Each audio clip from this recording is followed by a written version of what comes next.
Okay, today I'd like to give you a review of my Woodmaxx Sawmill. It's the SM26e. It's got the electric start, which I think really makes a difference. For only $250 you get that electric start option. I think it's well worth $250. I've been looking at purchasing a sawmill for quite a while, more than a year, probably close to a year and a half. And I've looked at many different manufacturers. I originally decided I wanted to get a Norwood LM29. Had a lot of the options and features that I really liked. Then I kept doing more research, looking around, and I was really looking hard at the Woodland Mills. They're WM26. Then I was really thinking hard about getting that. And then I found this sawmill from Woodmaxx. Apparently it's pretty new. They came out with it last year, 2017 at some point, towards the end of the year. I tried to do research online to find out, see if I could see any reviews of it or any videos on YouTube. I didn't. They just had the one promotional video that they put out themselves. Guy was cutting up a cherry tree. But after I looked at it, I determined that it had some features that the other sawmills didn't have. It's got a longer track. You can cut longer lumber. It had a larger engine than the Woodland Mills for the 26-inch machine, and it was a lower price. So I went ahead and purchased this one based on the research that I did. When I received it, we were putting it together. We had some issues. Some things didn't quite jive with the instructions that they had, but we've got it worked out. And I like the engine. It's a larger engine. It's the 14 horsepower Kohler engine, bigger engine than the Woodland Mills for the same size sawmill. It's got a longer track. It's got a 19-foot 2-inch track, I think, so it'll cut lumber up to 16 feet. That's a nice thing about it. It's got the automatic lube system where as you push the lever to rev up the motor, the water automatically starts. I like that feature. It doesn't, I don't want to say this. I haven't got the knack of that yet. It needs adjustment. I set the water and it'll start going, but as it seems over time, less water flows, so I have to keep adjusting it. One of the things that was in their instruction manual and online on their videos was with the log supports, these things right here.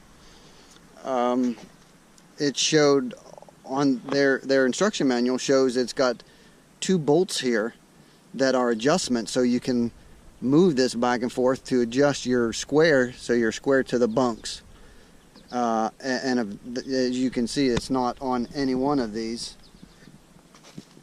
So I wrote them an email about that, and they did respond. They sent me a letter saying that with a couple different bullet points of things that they had changed in the manufacturing process. They say they were improvements. One of the things was with the legs. The instruction manual says lay out your track when you're putting it together so your feet are directly across from each other. Well, no matter how I rearrange these track rails, they wouldn't align, so it's no big deal. We just offset them. In their letter they mentioned that, and they said that was one of the manufacturing changes they made. It would have been nice if they could have included that letter when they delivered the sawmill, so I wouldn't have spent an extra half an hour trying to figure that out. I did discuss with them the lack of adjustment on the upright log supports, and they said that this is an improvement that they've made. They've decreased the tolerances here, so they say you don't need that. Well, that may be their opinion, but in sawing these logs, I've noticed I cannot get a square beam. This upright is not square to the bunk, and there's no way I can get it square to the bunk without making some major modifications.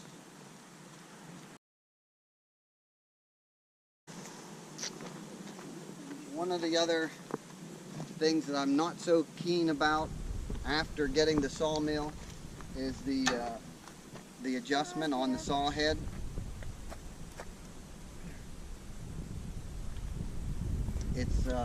You can see how high it is up here, and my track is only elevated about 8 inches, 10 inches perhaps off of the ground. If I had this up on a trailer or something like that, this would be even higher. And when it gets up this high, it's hard to make the adjustments. It's not bad coming down, but if you're trying to lift it up, it takes some effort. And I noticed on some of the other mills, the Woodland Mills adjustment to raise and lower the head is down here. It's a good 18 inches lower, so it would just be easier. This also is, it says four full cranks drops your saw blade 1.25 inches, which I don't know if that's a good or a bad thing. Some of the other sawmills, the Norwood is 1 full crank is 1 inch.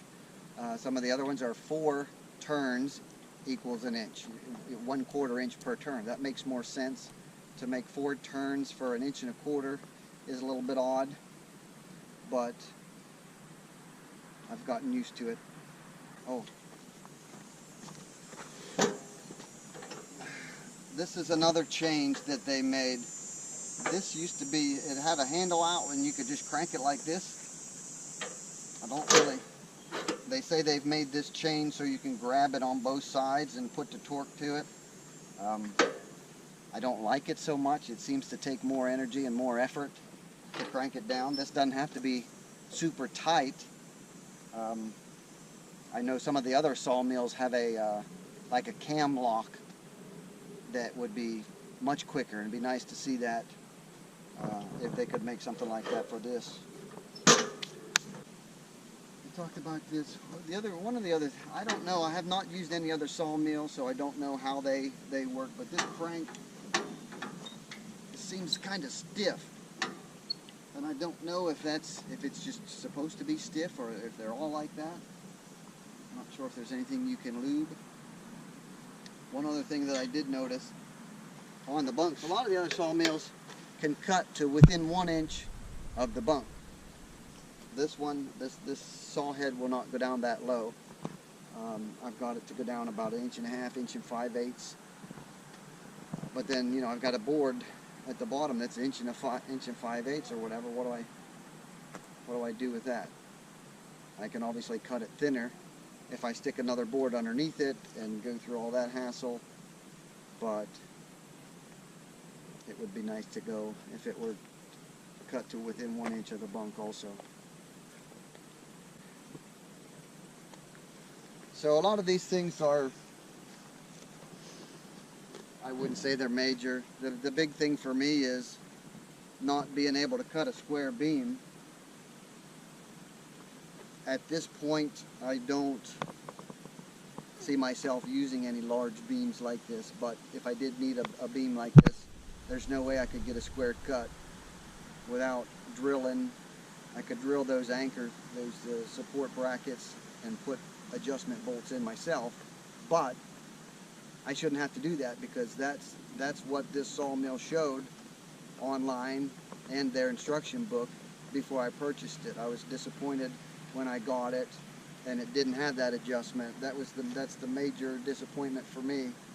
And even after contacting them, they were non-responsive about it. Alright, so that's about it.